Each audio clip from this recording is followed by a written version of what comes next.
don't worship the pain.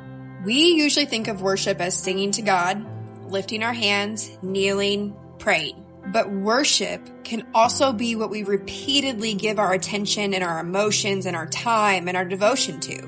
And sometimes, without realizing it, we can start worshiping our wounds. Something traumatic happens to us, and we don't want to forget it. Maybe we feel like we can't forget it because what happened mattered. So we start surrounding ourselves with things that keep us connected to the pain. We get on our phones and find TikToks that perfectly describe our hurt. We listen to sad songs that make us cry about what happened.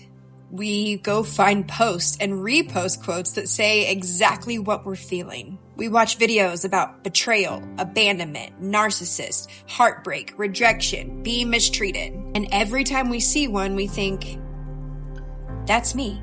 That's exactly what happened to me.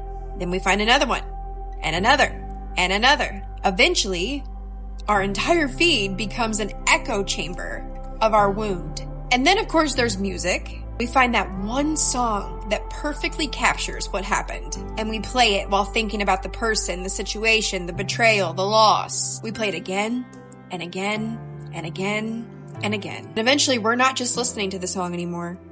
We're rehearsing the pain. We're worshiping the pain. We have reposts, like they'll regret what they did to you.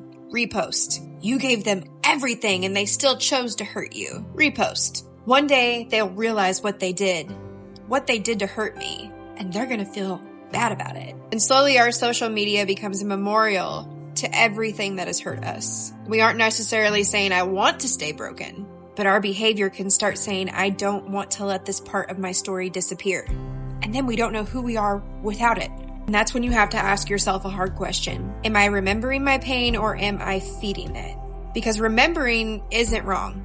Lamenting isn't wrong. Talking about trauma isn't wrong. Being angry about what happened isn't wrong. But there can come a point where healing requires us to stop feeding the very thing that we're asking God to heal. You can't spend hours consuming content that keeps you angry, abandoned, rejected, betrayed, and heartbroken, and then wonder why you're still feeling abandoned, rejected, betrayed, and heartbroken. What you repeatedly consume will shape what you repeatedly think about. And here's what I want you to hear. You don't have to forget what happened to stop worshiping it. You don't have to pretend that it didn't matter. You don't have to call evil good. You don't have to reconcile with someone who isn't safe. You don't have to erase your story. But you do have to stop giving your wound first place. Because there comes a point where we have to stop standing at the grave of something that God is trying to resurrect us from. The pain can have been real. The betrayal can have been real. The loss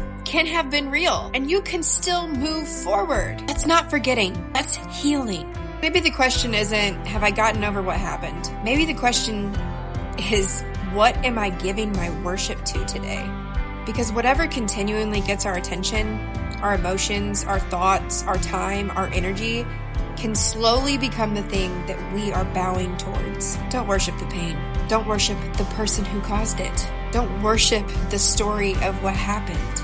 Worship the God who is writing what happens next.